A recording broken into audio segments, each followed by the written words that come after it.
Imagine someone who needs constant praise, but can't handle a single piece of criticism. Welcome to narcissism. A narcissist is someone who has an excessive interest in or admiration of themselves. This term comes from the Greek myth of Narcissus, a young man who fell in love with his own reflection. In psychology, narcissism refers to a personality trait or disorder where a person has an inflated sense of their own importance, a deep need for attention and admiration, and a lack of empathy for others. Key characteristics of a narcissist include grandiosity. They believe they are superior, special, or unique compared to others. Need for admiration. They constantly seek praise, attention, and validation. Lack of empathy. They have difficulty understanding or caring about the feelings and needs of others. Manipulative behavior. They may exploit or take advantage of others to achieve their own goals. Sensitivity to criticism. They react poorly to criticism or perceived slights, often becoming angry or defensive. Not everyone who shows some narcissistic traits is a narcissist. It becomes a problem when these traits are persistent and interfere with relationships, work, or daily life.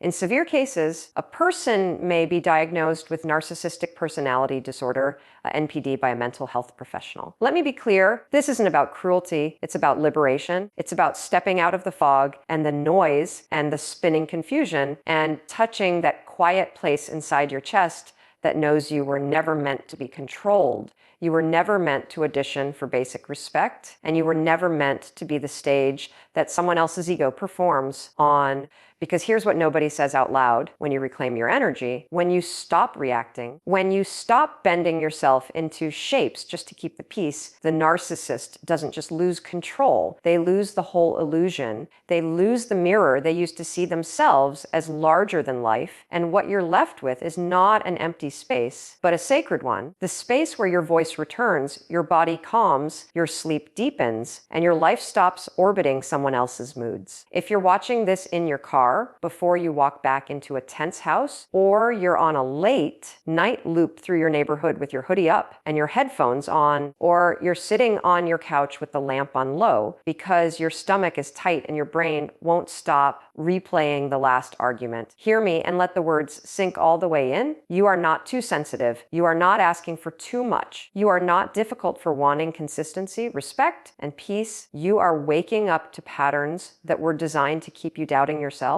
And once you wake up, you cannot unsee it. And that is where your power begins. Before we go further, I want you to know this isn't therapy and it's not a diagnosis, because labels aren't the point here. Patterns are, and what matters most is your safety. So if you feel in danger, call 911. And if you need confidential support in the United States, you can call the National Domestic Violence Hotline that can help you plan quietly and safely, because your peace isn't a luxury, it's a necessity. Here's the heartbeat of what you need to understand. Narcissistic behavior feeds on reaction. It doesn't care if that reaction is love or rage or tears, or an explanation said through clenched teeth at midnight. It wants your energy because your energy is proof of access. It's proof that the levers still work. So they learn your patterns, the button that rewinds your childhood wounds, the phrase that makes you defend yourself, the accusation that pulls you into a 3-hour debate that goes nowhere, because the debate is the point, the confusion is the point, the long paragraphs you write hoping to finally be understood are the point, since every time you try to explain your heart to someone who benefits from not listening, you are feeding the very system that keeps you small. They need a mirror, and that mirror is you. They need someone who reflects, you're right, you're special, you're powerful, you're the victim here. And when the mirror stops cooperating, the performance cracks, the volume goes up because the substance goes down. And this is where most people get pulled back in, because the escalation feels like urgency and your nervous system wants to resolve urgency. But the truth is this: you don't resolve chaos by stepping closer to it. You resolve chaos by stepping out of it, by remembering that an emergency isn't an emergency when it's emotionally manufactured to regain control. So we begin with the first move, and it's not dramatic, it's not explosive, it's quiet and definitive. You stop reacting, you stop feeding the fire, you stop narrating your pain in the hope that the person creating it will suddenly decide to care. You choose indifference over outrage, because outrage is a spotlight and indifference is a closed door. And that shift, small and steady, it changes everything, because attention is oxygen and you control the airflow now, which means when the text arrives that would usually pull you into 20 minutes of defending your character. You respond with "noted," and you put your phone face down. And when a conversation tilts toward disrespect, you say, "I'm not available for this," and you end it without apology. And when you're baited with, "So you're not going to explain yourself," you let the silence carry the answer because you no longer audition for basic decency. They will escalate at first. It's what happens when a lever that always worked suddenly stops working. Behavior intensifies to restore the old pattern. It's called an extinction burst, and it is not a sign that you're being cruel. It's evidence that you've stopped being easy to manipulate. And in that moment, your job is to breathe. Feel your feet. Feel your rib cage expand and soften. Feel your spine. Write down what was said, and then do the most radical thing of all. Nothing. You choose stillness. You choose not to enter their story. You choose to let the tantrum pass like weather while you remain the sky. Now we step into the part that truly terrifies a manipulator. We level up your life from the inside out because nothing scrambles a narcissist like your quiet, consistent self-respect, not the performative glow up, not the loud declarations, but the simple, repetitive acts of care that tell your nervous system you are safe with yourself when you go to bed at a decent time and drink water and take a walk before a heavy conversation and answer your emails and keep your promises to you. You build a center of gravity that no one else gets to move, and that calm is what makes you sovereign, and sovereignty is what they can't stand because they prefer people who shine only when given permission, who look confident but secretly need validation, who glow as long as they can control the light switch. Radical self-worth is quiet power. It says, I don't need your approval to exist. I won't argue for my value because my value doesn't require a courtroom. I won't beg for decency. I will simply leave rooms that refuse to offer it. And it's not arrogance. It's not aggression. It's clarity. And clarity changes how you move through a day in very specific ways. You open your own bank accounts. If you share finances and you put two-factor authentication on everything and you use a reputable password manager so your privacy isn't a negotiation, you keep documentation at work and shift heated conversations to email where facts live, you schedule time with a licensed therapist in your state or a sliding scale clinic if money is tight, you find a support group online where your story isn't minimized, and you start to notice that your mind stops replaying their voice and begins listening to your own. When your worth is no longer up for negotiation, the dynamic flips. Without fanfare, you stop chasing, you stop explaining, you stop trying to earn what should be freely given, you stop shrinking so someone else can feel tall, and the absence of your reaction becomes louder than any argument because you've moved beyond the game, and the person who needs games is left without a board to play on, which is why the next phase is so important. The gray rock, the art of being emotionally uninteresting on purpose. Gray rock is not about erasing your personality. It's about protecting your energy where it counts and letting your surface go neutral with the person who has proven they weaponize your emotions, so your replies become simple and clean and not an invitation. Okay, I see. Understood. Thanks for letting me know. I'm heading out now. And you mean it, and you don't explain it, and you don't send the follow-up paragraph that translates your boundary into softer terms, because translation is engagement and engagement is fuel, and you're saving your words for people who use words to build, not destroy. This is where your inner discipline matters more than anything, because anyone can act calm for a week. But true gray rock lives in your nervous system. It's the settled breath when they lie. It's the steady gaze when they insult. It's the unbroken posture when they pretend to care just enough to pull you back into the cycle. And it gets easier when you do the inner work that makes you truly indifferent to their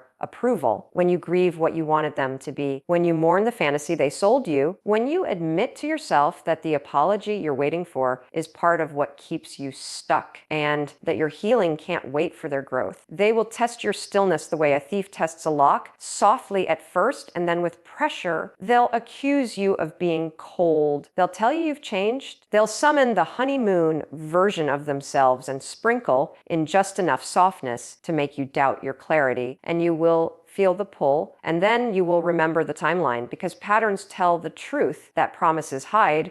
And if someone were going to change, you would see consistency over months, you would see accountability without prompting, you would see repair efforts that don't require your pain as a down payment. And if you don't see that, you don't argue, you decide. Indifference is not apathy, it's strength. It's the refusal to dance to someone else's chaos, and it shakes the narcissist's reality because their identity depends on your reflection. They need to be the sun, and they need you to orbit. And when you step out of orbit and become your own center of gravity, something in them scrambles. They poke harder, they provoke louder, they love bomb brighter, or they play the victim with an award-worthy performance. But all of it is the same thing, a bid for your reaction. And when the bids bounce off your calm, the game malfunctions. And I want to be honest about this part. When you stop reacting, you don't just remove their control over you. You unmask their control over themselves, because without your emotional cues, they lose their script and the performance becomes obvious even to them. Their confidence, which was always theater, gets shaky. The grandiosity starts to sound thin, and they face something they've been running from their whole lives, the silence of their own company, the emptiness behind the mask. And while that can provoke a flurry of tactics designed to pull you back, your job is not to interpret it as love. Your job is to recognize it as withdrawal from a substance they never should have been allowed to consume, your attention. Turning the mirror is the next evolution of your power, and it doesn't require a speech. It requires detachment. You stop explaining what they did. You stop pointing out the gaslighting. You stop drafting the perfect text that will finally land the way you hope. And instead, you let natural consequences speak. You leave the room when it gets toxic. You change the subject when they triangulate. You cut the call when insults start. You don't chase when they give you the silent treatment. You match it with peace and go water your plants and answer your emails and take a shower and read your book. And without a word, the message lands, not because they understand morality, but because access has conditions now. Boundaries are not ultimatums, and they're not threats. They're not even about controlling anyone else. They're about controlling yourself. The lines you draw define what you will and will not participate in, and they only work if you mean them. So you pick the line you can hold, and you hold it every time. You don't discuss certain topics anymore, and when they push, you don't justify it. You don't answer calls after a set hour, because your evenings belong to your peace. You end conversations when insults start,